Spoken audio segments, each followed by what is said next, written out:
Feela, LaShaun, and today I'm here with Jelian Stewart. Hey. And we are about to have a great conversation and talk about season 2 of Signature Taste. Alright. So before we get started, Okay. I want to go ahead and make us a drink and kind of relax and everything. So I'm going to make a berry sangria. So what I have here is about 3 cups of Pinot. And you can use any kind of dry white wine because you're going to add some goodness to it. Okay. And inside I had already put some blueberries and some strawberries. Get rid of that. I had some raspberry liqueur. We're going to dump all of that in there. That looks good already. And what I do have is some blackberry ginger ale. Okay. So just to carry the whole berry theme all the way through. Give it a little swish around. Alright, and let's get us a little cocktail going. Some fruit. I'll take yours.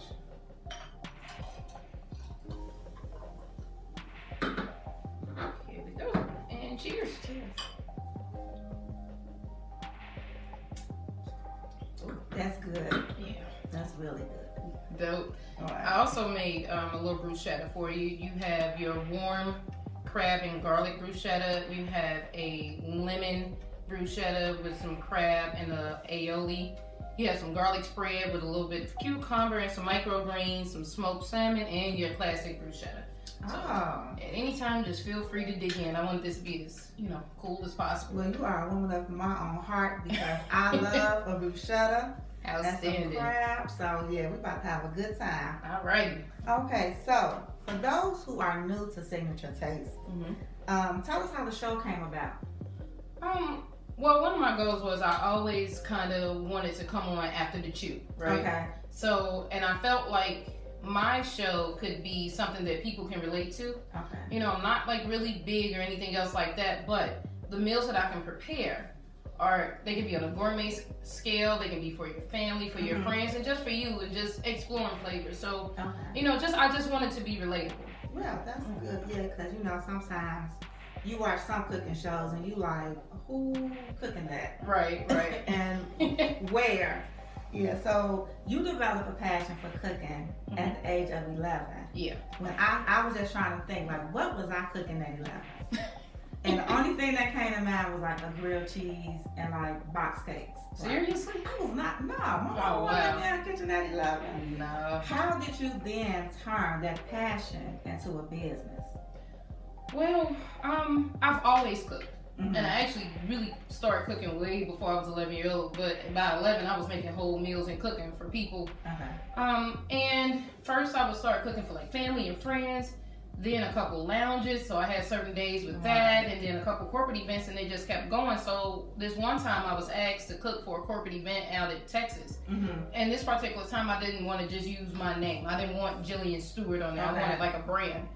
And so that's how Signature Taste by Jelian came about, and it just took off from there. Yeah, I've had some Signature Taste by Jelian, y'all, and she is the real deal. Thank you. What challenges do you face as an entrepreneur, and more specifically as a woman of color who's an entrepreneur? I get stereotyped a lot. People think that I'm younger than what I am. Okay. And so that's one problem.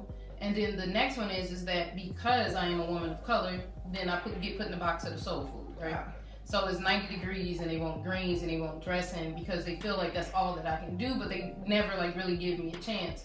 So a lot of times, to be honest with you, I don't offer that. Okay. That's not like my first thing. If they ask, what do I specialize in, and I say everything, and then I break out like these dainty dishes or, small bites or different stations and stuff like that. I kind of want to open people's perspective that because, I am a woman, I am older than what I look, and I have more talent than that. Don't be afraid to step out of the box with me. Yeah, I doesn't say don't box you in. Yeah. So when you watch cooking shows when you were younger, one thing that I noticed that you said is that the cooks or the chefs on the show, they had ability to heal others and express themselves through cooking. How have you been able to do those things on your own show? So one thing I did do with one of my girlfriends, she doesn't eat meat. Okay. So I made sure that I made meals that catered to my viewers who don't eat meat, who wanted to try certain things. I'm also a nurse, so I use my platform also to educate my patients on what's healthy for them and to kind of go with their, medical conditions and stuff like that. Okay. And so it's just about just doing certain things. It's not expensive. And it's not like super hard. If I can do it, I'm telling you, anybody can do it. Yeah. Okay. What advice would you give women who are married, have children, about balancing their business and home life? Is that right? Say, I'm gonna take a break on that one. I'm enjoying. Balance. I have not quite got the balance part yet. I am a scheduler. Okay. And I have a blueprint. Okay. Without a blueprint, without my plans written down, then I'm not going to achieve them because it's going to go in and then I'm going to forget it. If I don't schedule it or set aside time. We can't create time because time is what it is. Right. So we have to set aside time to get some of those things going. So my advice would be to make sure you have a plan. But be prepared for that plan to change because it's not going to go what you know what I'm saying, how you got it written down. Don't be afraid because you feel like you won't be accepted. Right? I struggle with that a lot because I feel like, they won't like me or I won't be easily accepted or something like that. But hey, wherever you go, somebody ain't gonna like you. You're not gonna be everybody's flavor. So don't allow for that to hold you back. And always set aside time, no matter, how it is, how you gotta set aside time for yourself, for self-care, and to create things on your blueprint. Okay. And so now I'm about to get in your business. Okay, come on. So you and your husband are business partners. Right. How do you two keep business and marriage separate? Okay, so this I'm gonna drink again. Because I know it can be one of those things where, you guys probably laying in bed or you're trying to have date night, but before you know it, you're talking about the next event, what needs to be done, and you're like, this is not what this was supposed to be. We try, right? So we try to set aside time where we will have a business meeting, right? So, he'll be like, or I'll say, hey, this day, if you're not busy or you don't have anything going on, let's talk about business on this day. And then there's sometimes where, we can be having a regular conversation, but we'll piggyback ideas off of each other. But what we do always is make time for each other. Because I noticed that if we don't have our time, we don't communicate well. Yeah. And a lot of times the communication just lacks because we haven't had our time. And so we set aside time for us. Okay. Yeah. There is no secret to it. You just gotta want it. Yeah, I think making time is the key component. Yeah. And like you said, setting aside time for business and pleasure. Right. Because the lines can get crossed especially when you're always around each other. Yeah. So yeah, I can see it. As a creative, can it be challenging, and we kind of touched on this already, to meet the needs of what people want and still be creative? Like, how do you...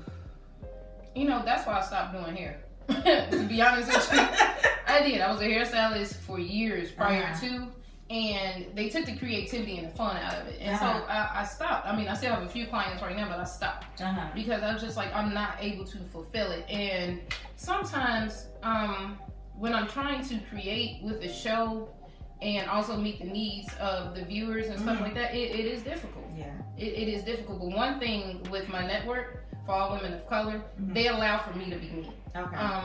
And who I appeal to is who I appeal to. They don't ask me to kind of be so scripted. Okay. They want the natural me, and that's why I love my network, because they just like me for me. Okay. Yeah. Because being a creative myself, you want to do what you want to do, but you also want to appeal to the audience. Right. And so I found myself trying not to get into what the trends is, especially being an older woman that's into the creative scene now. It's like, I'm not about to be giving y'all makeup tips for 20-year-olds. Like, go get this oil of Olay.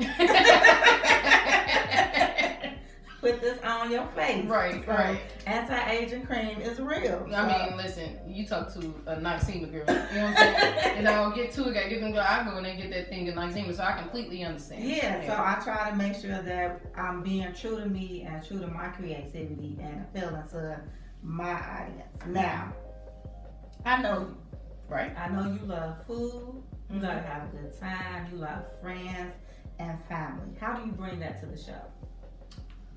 I talk about my real life. I introduce my real friends, my real family. Like, it's not like hired actors or people I know for like a couple days. What you see is what you get, pretty much. You know, if you saw them in the street and, you know, hey, what's your name, Tracy from the show? Yeah, that's Tracy. You know what I'm saying? So I give you what I have. I give you my family, my friends, my experience in my life. And what do you plan to do with that? The friends, family, and fun for season 2. Do you have any plans? Oh, yeah, I have a lot of plans. So I've been researching. So now when I look at cooking shows, it's different, right? Right. Because now I'm looking at it from a researcher point of view. So how can I get this angle and what is appealing to me? So I found a few niches. Okay. I'm going to bring across easier meals for, you know what I'm saying, just women. I'm not going to say just women, but, you know, for the working person. You know what I'm saying? You get home and you want to make something easy. So it'll be some easier meals. It'll be some more budget-friendly meals. Okay. It would also be like, you know, high-end meals for entertaining and how to entertain a crowd at a budget. And you'll get actually more of me. I think this season now I'm more comfortable. Okay. I had to find my little comfort place, right? Yeah. Because it was new. It's new, it's different, and I'm putting myself out there. And so now I'm comfortable. You know, I'm ready to let y'all come on in the house some more and get to know a little bit more about me and see so much more that I can do. Right, and that was going to be my next question. You know, season 1 you were new, you were green to it. So what challenges did you face from season 1 that you kind of feel like season 2 I can kind of groove a little better? Well, my show is this is a whole family operated show, right? Right. I can't film unless my family is here because they're on lights, they're on camera. My kid in college, he edits, he taught me how to do it, so now I can do it now. Right. So it's more than what you see right here on screen. There's so many other components, and so now that we have a niche for it and we've researched and we've critiqued everything, it kind of flows easier. The setup doesn't take an hour. Right. You know, everything that I write and the episodes and everything that I write, it's more easier to flow. I'm able to kind of prepare a little bit easier, and I get feedback from a lot of my followers and my viewers and stuff, and we have open dialogue in the group, and so that makes it easier for me to see what's going on and what they actually need. Yeah, well, that's good. Yeah, you have to grow in order for it to flourish. I'm looking forward to season 2. Thank you. Speaking of season 2, so you've already, you know, shared your challenges and how you feel like you got your niche. So what things from season 1 that you didn't show that you want to bring more into season 2? My skill. I am way more skillful than what I felt comfortable with showing, right? Right. Just more skill and more knowledge. I learn every day. I blog a lot. I go out and I experience different foods and flavors, and I bring it back and I dissect the whole meal and I create it again with my own signature taste. Right. And I just want to be able to showcase that. Like, do we have to go out to a fancy, you know what I'm saying, restaurant to get that perfectly seared steak? No. Right. Well, the cast iron skillet and a nice, you know what I'm saying, heat, we can get the same thing. So it's really more about skill and enhancing everyone's skill level. Not only my own, but everyone who's watching. You know, how to just create your own signature taste. And there's so many different things you can do.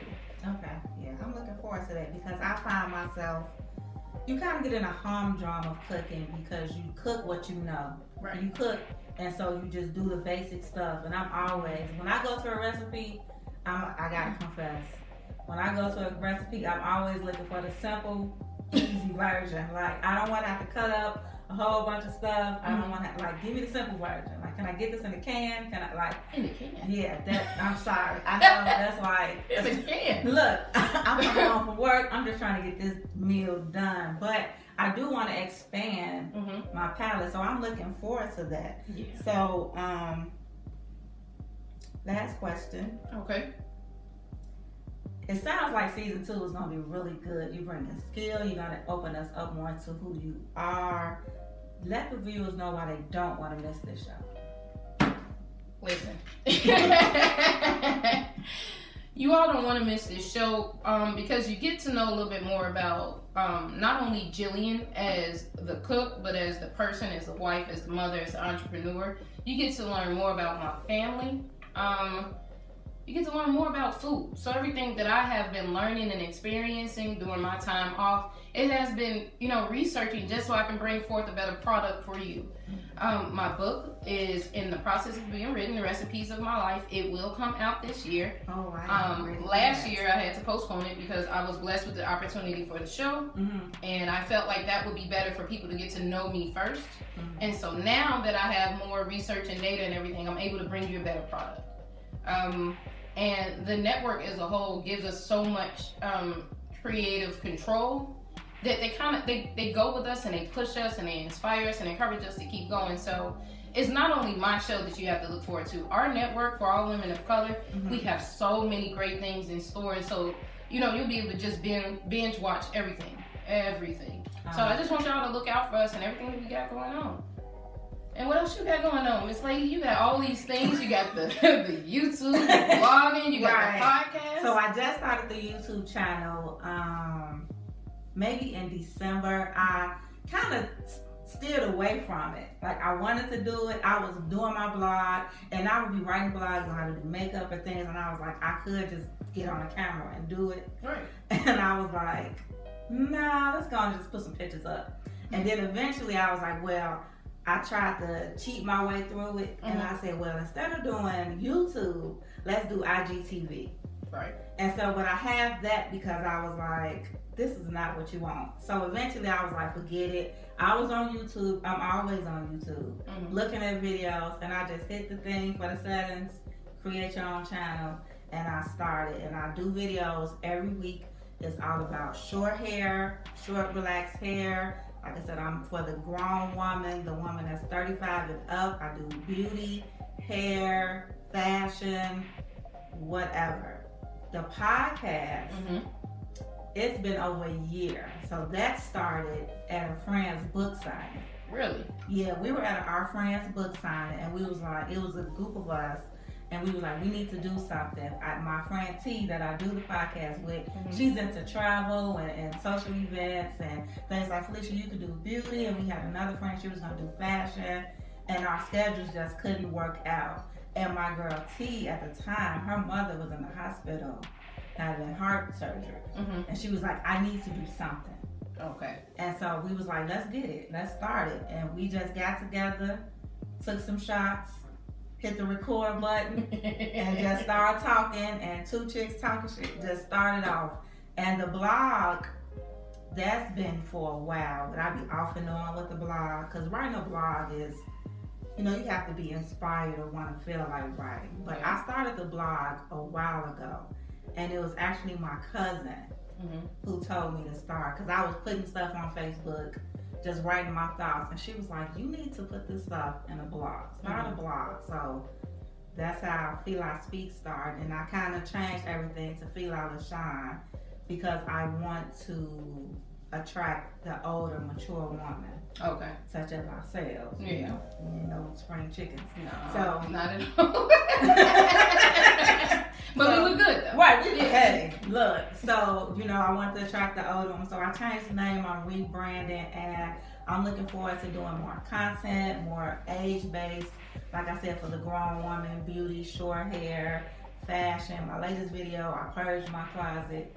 I was actually purging my closet. So yeah, I have more to come, and I'm just looking forward to what 2019 is going to bring. Man, that is phenomenal. And might I say, you should add interviewing to your repertoire, because this has been amazing. I'm extremely comfortable, and it's really, really good time. Yeah, really, I had a good time. And this sangria is helping 100%. And I'm about to go cut into one of these bruschettas in a minute. All right, well, they are there for you. So I want to thank you all for tuning in.